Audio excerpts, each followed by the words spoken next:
was always the Jags. It's always the Jags. It's always the Jags. Always the Jags. Welcome back into Always the Jags, your number one podcast for all things Jacksonville, all things Jaguars, all things Duval. Preseason game against the Steelers.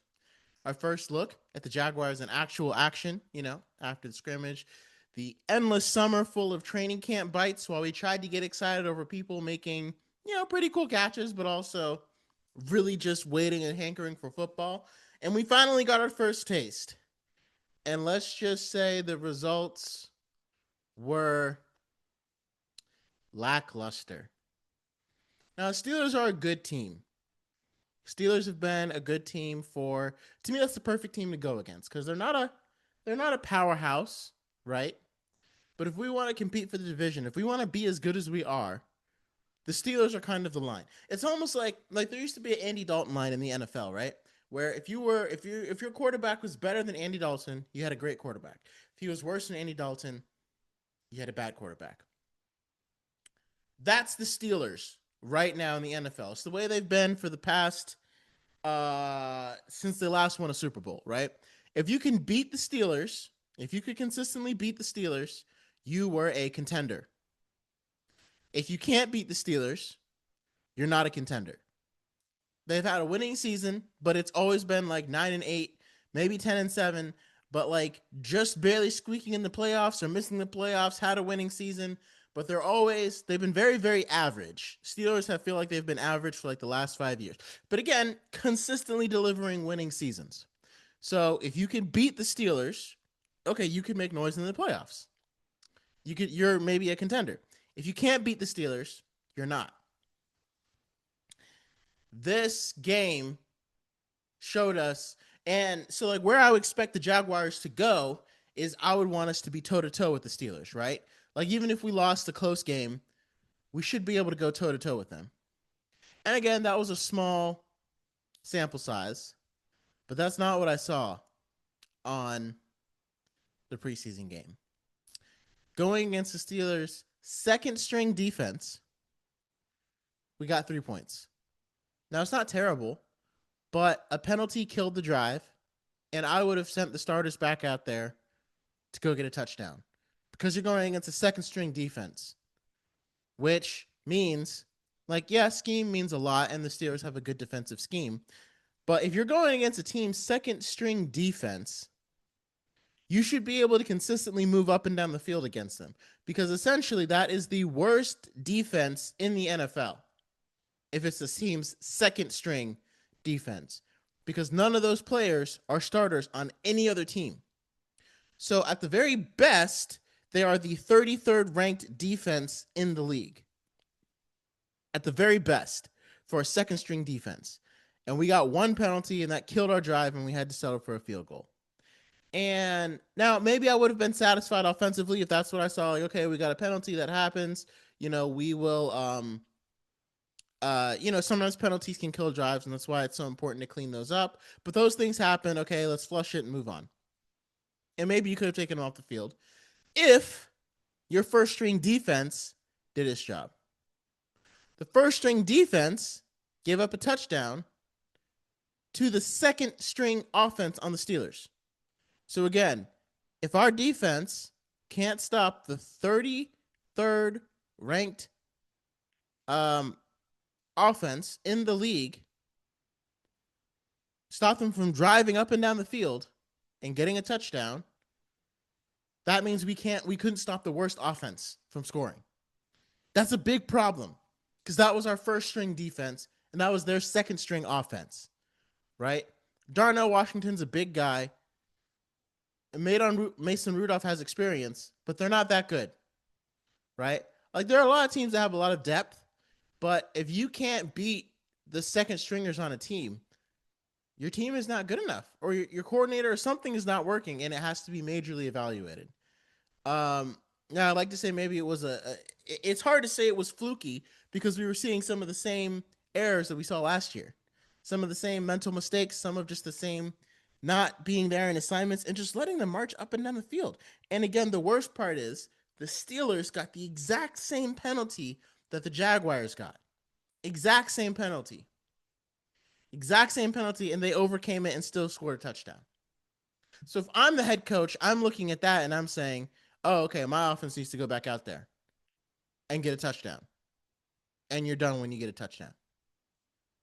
Because if their second string offense could overcome a 10-yard penalty to put 7 points on the board against our first string defense, why couldn't our first string offense do the same against their second string defense? Even if both allowed touchdowns, why was theirs able to get more than we were? Now, everybody's saying it's just preseason, and it is, but like, those are our players still. That's the team that we're going to see on Sundays in those first 2 drives. And we didn't need to necessarily dominate, but that's not something any Jags fan wanted to see. So those are big questions.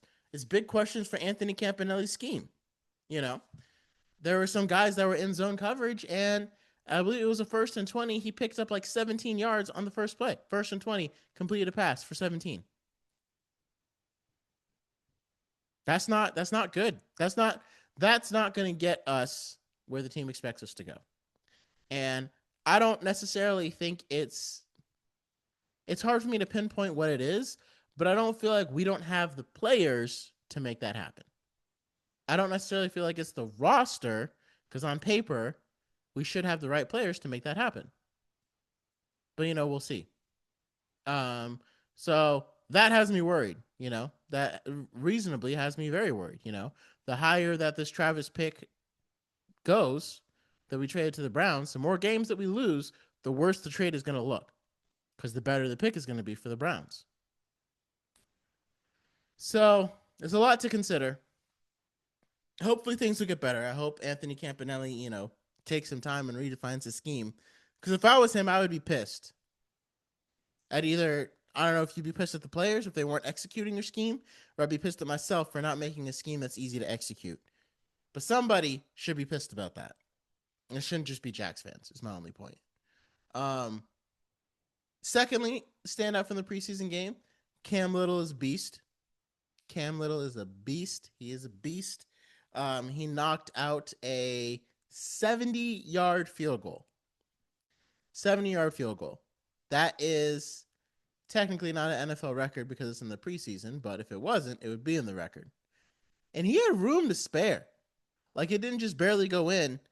I think it would have been good from 74, maybe even 75. So I love the way he tweeted, "Don't worry, guys, there's going to be more." So at least we can say we got our kicker, right? And again, he wasn't even necessarily the guy that I wanted in the draft from last year, but he's proven himself to be fantastic. And so, again, I love being wrong. Like I said, if I pick a guy and then another guy ends up standing out, I love being wrong. And so if we go back over to the defense again, I would need to see how the Falcons play in preseason, and I need to take some look at that too. But if I'm looking at that defensive performance, I don't think taking Caleb Branshaw over Xavier Watts is the right choice based upon just that defensive performance. I mean, Caleb Branshaw didn't even play, right? And it's not like Xavier Watts could come in and transform and save the defense.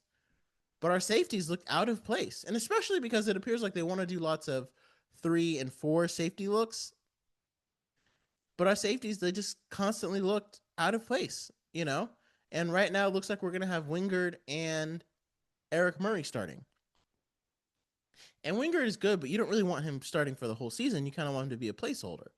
So that's why I still think Xavier Watts is probably the right choice. And if we were planning on doing more safety sets, maybe even getting Malachi Moore, that's the room that I'm most concerned about going into the season. And again, we couldn't have fixed it all in one off season. We signed a guy, and there's some other things that we would have needed to do. You can't, completely fix it. But I think a long start would have been drafting a guy like Xavier Watts over Caleb Branshaw. And taking Branshaw later, right? Because Travis Etienne looked good. Tanks Bigsby looked good. If you told me that we could have, I would have rather come away from the draft with 3 safeties then come away with 2 running backs. So if I take Xavier Watson the third, and then instead of Bhayshul Tuten, I take I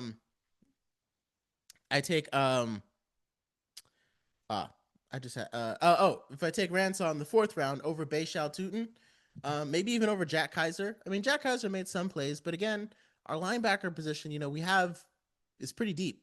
It's pretty deep, and Xavier Watts feels like he would have been more helpful. Like I would have preferred taking them both. If you had to choose between that, again, taking why take a line when you have safeties and you're not really sure exactly who's starting? Why take another linebacker when you're starting 3 are pretty much already set? Devin Lloyd, Ventrell Miller, and Foye Oluokun. And even Yasir Abdullah appears to have moved up the depth chart ahead of Ventrell Miller. We still have Chad Muma, which still makes the Jack Kaiser pick look like why? When, again, there's a very clear need at safety. So you don't need to throw stuff at the wall with linebacker. You need to throw stuff at the wall with safety. That's the more pressing need. And maybe Foye won't be here, and maybe they're preparing for Devin Lloyd not being here next year, and I get that, and that makes sense. Chad Muma will probably be gone too. But that's next year. We got problems this year. We're not the luxury of, we're not at the point of luxury where we can okay, we'll just do that next year. We need guys that can start and potentially be starters this year, so that decision, the more our defense struggles, the more that draft decision is going to look worse. And of course, the better Xavier Watts. Now he might suck and, I could be eating my words, right? But either way, Bhayshul Tuten had a nice moment.